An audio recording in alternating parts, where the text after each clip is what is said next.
Sir, your 6 can be my 9. जो पहले यहाँ या फिर यहाँ छू जाएगा वो सब। देखो गौरव भाटी कितना गंदा। तो दोस्तों, जैसा कि तुम लोगों को पता ही होगा कि गलगोटिया यूनिवर्सिटी ने पूरी दुनिया में इंडिया का नाम खराब कर दिया है। ये था कि अगर वो उस फील्ड की नहीं है तो उनको वो टॉपिक पे बोलना ही नहीं चाहिए। नोएडा के पास ना एक बहुत ही डिप्रेसिंग सी सुनसान सी जगह है जिसका नाम है ग्रेटर नोएडा, जो कि अपने हर डिफेंस में ये बोल देते हैं कि हमारी तो सड़कें बहुत चौड़ी हैं। मेरे को तो भाई इतनी शांति में डर लगता है कसम से। तो वहाँ पे ना एक यूनिवर्सिटी है जिसका नाम है गलगोटिया यूनिवर्सिटी, जिसमें आसपास के गाँव वाले मतलब जिन्हें वो मिला होता है मुआवजा, वहाँ के बच्चे पढ़ने आते हैं, कॉलेज लाइफ एंजॉय करने आते हैं। तो कॉलेज वालों ने सोचा कि सिर्फ बच्चे ही क्यों एंजॉय करें, हम भी कहीं एंजॉय करने चलते हैं। तो ये लोग चले गए एआई समिट में अपना एक कुत्ता लेके। इन्होंने बोला कि ये एआई कुत्ता तो हमने बनाया है, लेकिन जैसे ही फैक्ट चेकिंग करी लोगों ने, फिर इनका ही कुत्ता बना दिया। हमने कभी क्लेम ही नहीं किया कि हमारा है, इंडियन है, गलगोटियन है, हमने नहीं कहा sir. You need to meet Orion and this has been developed by the Center of Excellence at the Galgotias University. तुमने वो कुत्ता देखा होगा, उछलता उछलता रहता है। इन्होंने ना ऑनलाइन वो कुत्ता खरीद लिया 2-2.5 लाख रुपए का, और फिर बोल दिया कि हमारे बच्चे तो यूं ही कैंटीन में बैठे बैठे बना देते हैं, हमारे यहाँ एडमिशन ले लो। और गेस करो मैडम पढ़ाती कौन सा सब्जेक्ट थी? कम्युनिकेशन। बताओ भाई। वो हम आपको एक्सप्लेन कर सकते हैं कि कहाँ थोड़ी सी चूक हुई है। इंजीनियरिंग के अंदर ना ऐसे ही मन हल्का करने के लिए 1-2 सब्जेक्ट डाल देते हैं, कम्युनिकेशन, फिजिकल एजुकेशन टाइप, जिसके अंदर थ्योरी लिख दो तो पास हो जाओगे, वो पढ़ाती थी ये मैडम। और मैडम बोल रही है कि योर 6 कैन बी माई 9, जैसे कि फिलोसफी क्लास चल रही है कि एआई से तुमने क्या इंटरप्रेट करा। Wow. Your 6 can be my 9. और फिर मीडिया वालों ने पूछा कि मैडम कल तो आप बड़ा वो कुत्ता सा दिखा रही थी, अब वो कहाँ गया? तो बोलती हैं कि वो तो चला गया।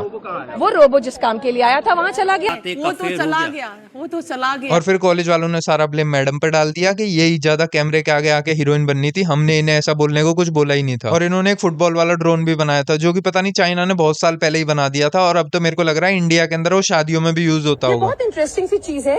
इसकी एंड टू एंड इंजीनियरिंग से लेकर के इसका एप्लीकेशन सब कुछ यूनिवर्सिटी पे हुआ है, और ये इंडिया का पहला ड्रोन सॉकर एरिना है जो गलगोटिया। मैं ये समझने की कोशिश कर रहा हूँ कि ये खतरनाक आइडिया इनके दिमाग में आया कैसे होगा। क्या हम पहले से बनी हुई चीजों को लेके जाएंगे, उनका नाम बदल देंगे? चलो नाम बदलना तो मेरे को समझ आ गया, मजाक कर रहा हूँ, लेकिन इन्हें ये कैसे लगा कि किसी को पता नहीं चलेगा? इनको पता है क्या लगा के आ रहा है भाई, हो रहा होगा कोई टेक फेस्ट हो रहा होगा, ऐसा ही वहां पे जाके अपना सामान ही तो दिखाना है। और सेम चीज करिए कंपनी ने जिसका नाम है विप्रो। दिन में एक रोबोट खरीद लिया और रात को अपने एम्प्लॉय लगा दिए कि इनमें पुताई मारो, एशियन पेंट कर दो इसको। और बात सिर्फ यहीं पे खत्म नहीं होती, गलगोटिया वाले ना अपना एक G2 बॉम्बर भी लाए थे जिसको वो दिखाना भूल गए।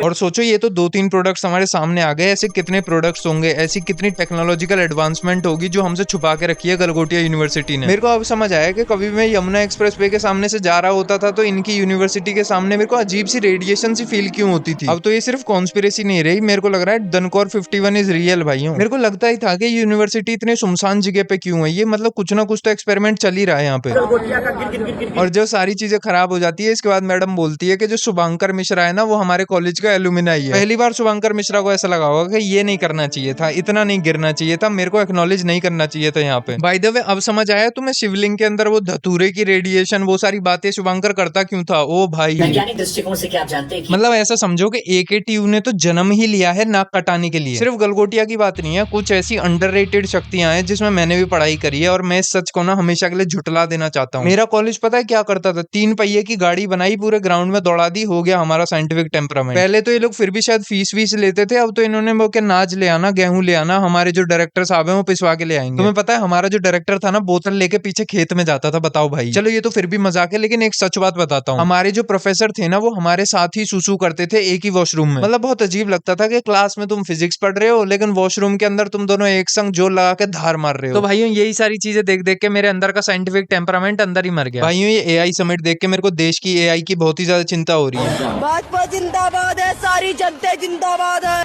मैं नहीं मानता किसी को। कैसा वोट है ये जो बोल रहा है कांग्रेस मुर्दाबाद? पूरी दुनिया एआई समिट के बाद हम पे की करके हंस रही है। लोग बोल रहे हैं कि 150 करोड़ की पॉपुलेशन है, लेकिन फिर भी एक कितरे सुनी निकला इस देश से। तो पढ़ा लिखा होने का मतलब ये बिल्कुल भी नहीं कि हम अपना दिमाग का इस्तेमाल करना चाहिए। और दिक्कत ये नहीं है, दिक्कत ये है कि इस चीज ने मेरे लिए भी मुश्किलें बढ़ा दी हैं। इस इंसिडेंट के बाद पूरा का पूरा चाइनीज देहात मेरे खिलाफ हो चुका है, हर जगह तू हो रही है, बोल रहे हैं कि गांव लाफू तो फ्रॉड निकला, इसकी कंट्री तो फेक एआई बनाती है। ये तो बोल रहा था कि डेवलपमेंट हो रहा, कहीं नहीं हो रहा। चाइनीज देहात में मेरे पुतले जलाए गए, जहां मैं दिख जा रहा हूँ वहां पे मेरे पे चॉपस्टिक फेंक के मार रहे हैं, मेरे चाइनीज फ्लैट पे पत्थरबाजी हुई। इस देश की एक गलती ने, एक यूनिवर्सिटी ने मेरी पूरी चाइनीज रेपुटेशन मिट्टी में मिला के रख दी। मेरे को सिर्फ एक ही जगह से सपोर्ट मिलता था, वहां पे भी देखो ये क्या लिख रहे हैं, लाड़पुरियन राइट, नो सपोर्ट टू गांव लाफू। हे भगवान, अब देखना चाइनीज लाड़पुरियन भी आ जाएंगे, चाइनीज में गाली बकेंगे कमेंट्स में। मैंने अपना प्रेस रिलीज डाला था, वो भी इन लोगों ने फाड़ के फेंक दिया और मेरे को गुस्से से देख रहे थे। तो जैसा कि तुम लोगों ने देखा, मेरा यानी कि गांव लाफू की पूरी रेपुटेशन डिस्ट्रॉय हो चुकी है और मैं पागल हो चुका चुका हूँ। तो दोस्तों बस आज के लिए इतना ही। अगर तुम लोग को वीडियो पसंद है बाय। देखो गौरव भाटी कितना गंदा आदमी है।